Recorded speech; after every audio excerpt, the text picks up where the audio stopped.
তোমাদের কি চিল্লার দরকার আছে নাকি? চিল্লার দরকার থাকলে এখন 5 সেকেন্ড চিল্লাবে। চিল্লাও, জোরে চিল্লাও না, ঠিক আছে?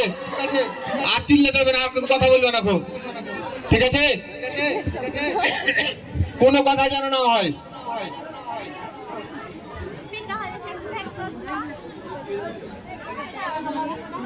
বিসমিল্লাহির রহমানির রহিম।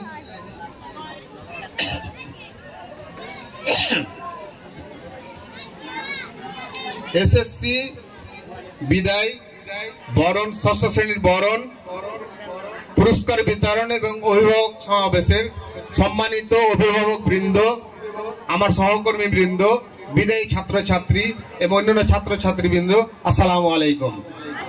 তোমরা সবাই ভালো আছো? এখন মনোযোগ দিয়ে শুনবে কথাটি, কিন্তু কেউ আওয়াজ করবে না, ঠিক আছে? কোনো আওয়াজ করবে না। এই তুমি চলেছো, এই ছেলে, এই সামাদ চলেছো, তুমি চলেছো, আসো।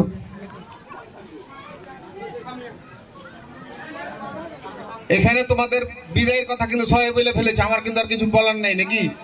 বিদায়ের কিছু বলার নাই, তোমরা অনেক উপদেশ দিয়েছি, কিন্তু আমি শুধু অভিভাবকের উদ্দেশ্যে একটা কথা বলবো, তারপর তোমাদের বলে শেষ করে দেবো আর কি। এখানে কি 9-10 এর অভিভাবক আসছেন কয়জন একটু বলবেন কি? মানে 9-10 এর ছেলে মেয়ের বাপ মা। একজন, দুইজন, তিনজন, চারজন, এই মোট 4 জন 9-10 এর অভিভাবক। এটা কথা হইলো? সবটি ছেলের হাতে হাতে চিঠি দেওয়া হয়েছে এবং বলা হয়েছে যেন অবশ্যই বাপ না আসলে মা আছে, তাইলে হইলো? হ্যাঁ, অন্য অন্য অভিভাবক এসছেন নাকি? অন্য কারো বাপ মা এসছেন? এরকম কে এসছেন? 6, 7, 8 এগুলো বাপ মা এসছেন? আসেনি, সব বাহিরা নাকি? এলে বহিরাগত। তাইলে আর কি বলবো আপনার আগে? হ্যাঁ,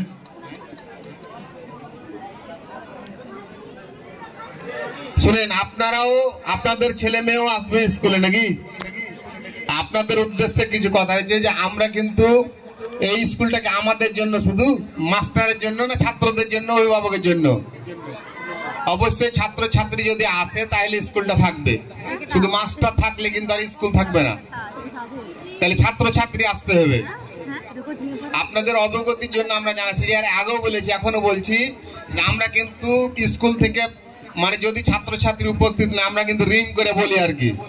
এবং একটা নাম্বার আছে আমাদের স্কুলে, সেই নাম্বারটা কিন্তু প্রত্যেকটা ছাত্রছাত্রীকে দেওয়া আছে, যাতে করে আপনারা আমাদের সাথে কথা বলতে পারেন। এটা আপনারা আজকে মনে করে যান, যে কোনো ছেলে মেয়েকে বলবেন কি স্কুলে যে নাম্বারটা আছে আমাকে দাও, এটা আর কি। এটা অবশ্যই আপনারা রাখবেন, এবং যদি কোনো প্রয়োজন হয় আপনারা বলবেন কি যে আমার ব্যাটারি হয়েছে বা আমার বেটির হয়েছে আর কি, অবশ্যই জানাবেন। এটা আমরা কি পড়াচ্ছি না পড়াচ্ছি জানবেন না আপনি?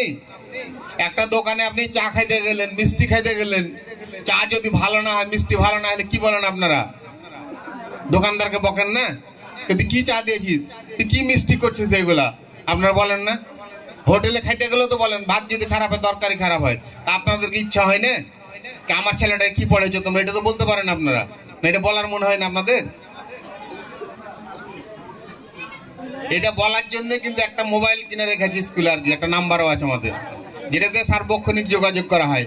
আপনাদেরকে মানে এটাও জানবেন যে কোনো স্কুলে যদি ছাত্রছাত্রী কয়েকদিন উপস্থিত না হয়, এটাও অভিভাবককে জানানো হয় আর কি।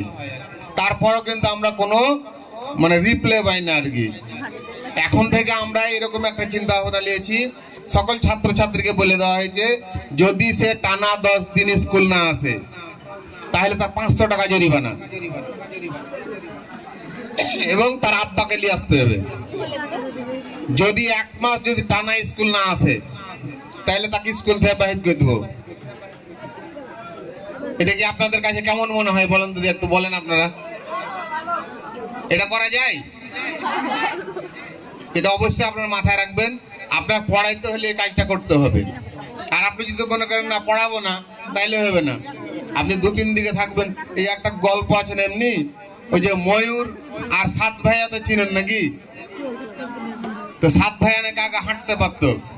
ময়ূর খুব ড্যান্স দিতে পারে, পখম খুলে। তো 7 ভাইয়া গেছে ময়ূরের কাছে ড্যান্স শিখতে। ড্যান্স শিখতে যে কয়েকদিন পড়ার ওকে ভাল লাগে না ড্যান্স শিখতে, তখন কিন্তু ও হাঁটাই ভুলে গেছিল, যে সাত ভাইয়া কিন্তু লাফিয়ে লাফিয়ে হাঁটে, এটা দেখেছেন? এরা কিন্তু লাফিয়ে লাফিয়ে হাঁটে।